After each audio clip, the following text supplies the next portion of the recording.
Parliament ఎన్నికల నేపథ్యంలో తెలంగాణ రాష్ట్రంలోని ఆదిలాబాద్ జిల్లా కొంత ప్రత్యేకంగా కనిపిస్తోంది. ప్రత్యేక ప్రాధాన్యతను కూడా ఈ జిల్లా పైన కనిపిస్తోంది. ఎందుకంటే ఇది ఎస్టీ రిజర్వ్డ్ కాన్స్టిట్యుయెన్సీ. ఇక్కడ నుంచి పోటీ చేస్తున్నటువంటి అభ్యర్థులు కానీ ప్రధానంగా 3 పార్టీల మధ్య పోటీ ఉన్నప్పటికీ కూడా కొంతవరకు బీఆర్ఎస్ ఈసారి ఎప్పట్లాగే చాలా సెగ్మెంట్స్ లాగా బీఆర్ఎస్ ఇక్కడ కొంచెం వీక్గా కనిపిస్తోంది. గతంలో అనూహ్యంగా ఎవ్వరూ ఊహించని విధంగా ఆదిలాబాద్ నుంచి బీజేపీ గెలవడం అనేది ఇక్కడ చాలా పెద్ద షాకింగ్ అని చెప్పాలి. ఆ తర్వాత ఇక్కడ బీజేపీ గత అసెంబ్లీ సెగ్మెంట్ సంబంధించి చూసుకున్నట్లయితే 4 స్థానాలు గెలుచుకుని సత్తా చాటింది. ఆ పట్టు నిలబెట్టుకునే ప్రయత్నం చేసింది. గతంలో ఇక్కడ నుంచి బీజేపీ నుంచి సోయం బాపురావు దాదాపు 50,000కు పైగా మెజారిటీతో గెలిచాడు. ఇది అప్పట్లో ఎవడు ఊహించలేదు. అసలు ఇక్కడ నుంచి బీజేపీ జెండా ఎగురుతుందని మాత్రం భావించి అప్పుడు అధికారంలో ఉన్నటువంటి బీఆర్ఎస్ కానీ కాంగ్రెస్ కానీ ఎవరు ఎక్స్పెక్ట్ చేయలేదు.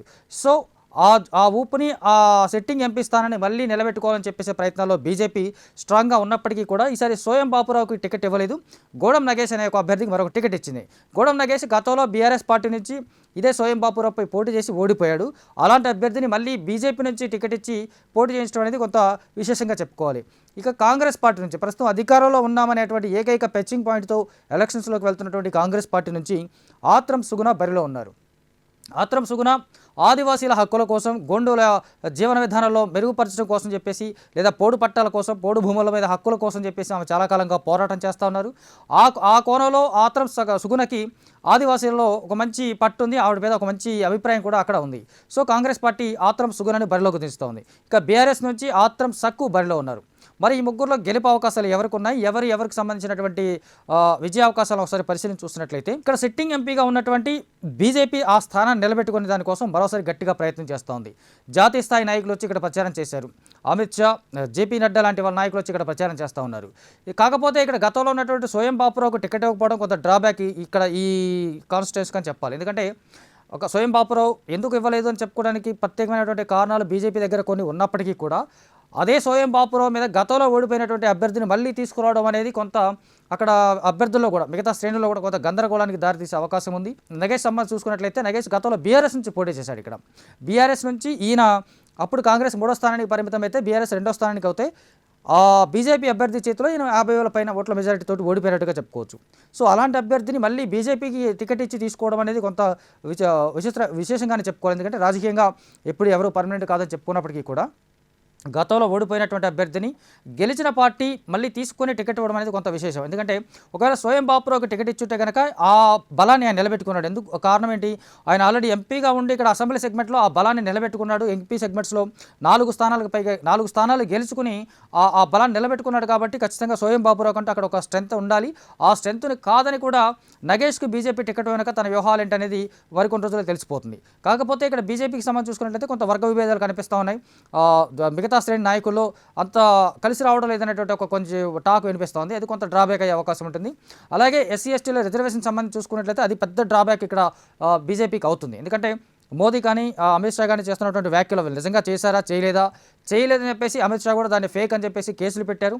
అయినప్పటికీ కూడా ఆ అంశం ప్రజల్లోకి బలంగా వెళ్ళింది. కానీ ఇక్కడ ఆదిలాబాద్ లాంటి ప్రాంతంలో కొంచెం గోండు ఆదివాసీలు ఎక్కువగా ఉండేటువంటి ఈ ప్రాంతంలో ఆ విషయం ఆ వార్త అక్కడ దాకా వెళ్తుందో అనేది కొంత ఇది అయినప్పటికీ కూడా ఒకవేళ అది వెళ్తే కనుక కొంత డ్రాబ్యాక్ అయ్యే అవకాశం ఉంటుంది. వీళ్ళ హక్కుల కోసం ఇప్పటివరకు నిజంగా బీజేపీ లేదు కానీ కాంగ్రెస్ పార్టీ కానీ గోండుల యొక్క జీవన విధానాన్ని, ఆదివాసుల యొక్క జీవన విధానాన్ని మెరుగుపరిచే విషయంలో చూసుకుంటే మన ప్రతి సంవత్సరం చూస్తూనే ఉన్నాం. వర్షాకాలంలో కానీ చలికాలంలో కానీ వీళ్ళు రకరకాల ఇబ్బందులు పడుతూ ఉంటారు. అవేవి తొలగించలేదు అని చెప్పాలి. అయినప్పటికీ కూడా పోటీ పరంగా చూసుకుంటే ఇక్కడ నగేష్ సంబంధించి చూసుకుంటే కొంతవరకు ఒక ప్లస్ పాయింట్. ఎందుకంటే ఆల్రెడీ సిట్టింగ్ ఎంపీ స్థానం నుంచి పోటీ చేస్తున్నాడు కాబట్టి అతను కొంత ఒక బలం ఉంటుందనే ఖచ్చితంగా చెప్పాలి. ఇక బీఆర్ఎస్ చూసుకుంటే బీఆర్ఎస్ ఇక్కడ హోప్లెస్గానే కనిపిస్తోంది. ఎందుకంటే ఇక్కడ ద్వితీయ శ్రేణి నాయకులంతా కాంగ్రెస్ పార్టీలో జాయిన్ అయిపోయారు.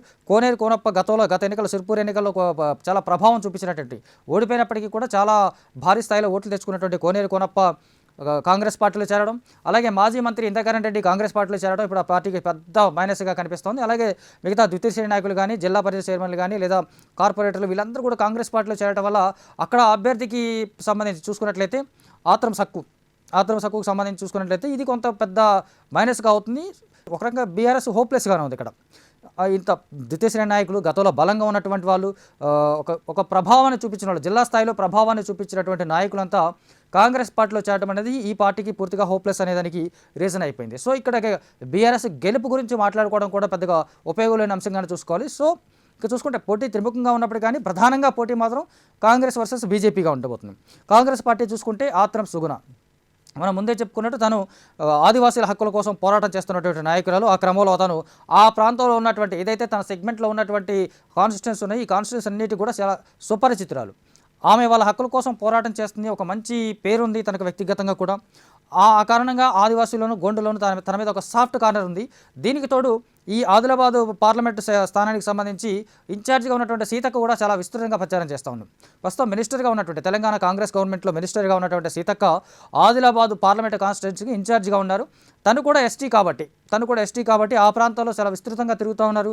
ఆత్రం సుగుణ గెలుపు కోసం తను చాలా తీవ్రంగా శ్రమిస్తూ ఉన్నారు. వీళ్ళిద్దరూ కలిసి చేస్తున్నటువంటి ప్రచారం అక్కడ ఆదివాసులు చాలా ఉత్సాహాన్ని నింపుతోంది. ఆదివాసులు కూడా కొంతవరకు వీళ్ళ వైపు ఆకర్షితులు అవుతున్నారు.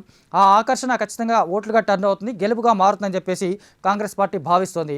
వాస్తవంగా విశ్లేషణలు, పరిశీలనలు ఇవన్నీ చూసుకుంటే కూడా ఇక్కడ బీజేపీ కంటే కూడా కాంగ్రెస్కి కొంత ఎడ్జ్ ఉంది. విశేషం ఏంటంటే ఇక్కడ కాంగ్రెస్ పార్టీ ఒకే ఒక టికెట్ గత అసెంబ్లీ ఎన్నికల్లో గెలుచుకుంది.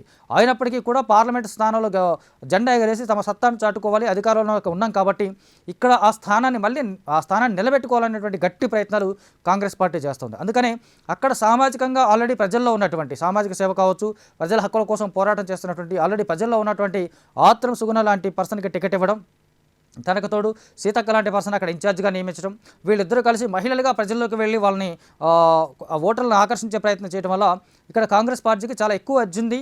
అంచేత ఇక్కడ గెలుపు అవకాశాలు కూడా కాంగ్రెస్ పార్టీకి ఎక్కువగా ఉన్నాయని చెప్పేసి మనకి విశ్లేషణలు, పరిశీలనలు చెప్తా ఉన్నాయి.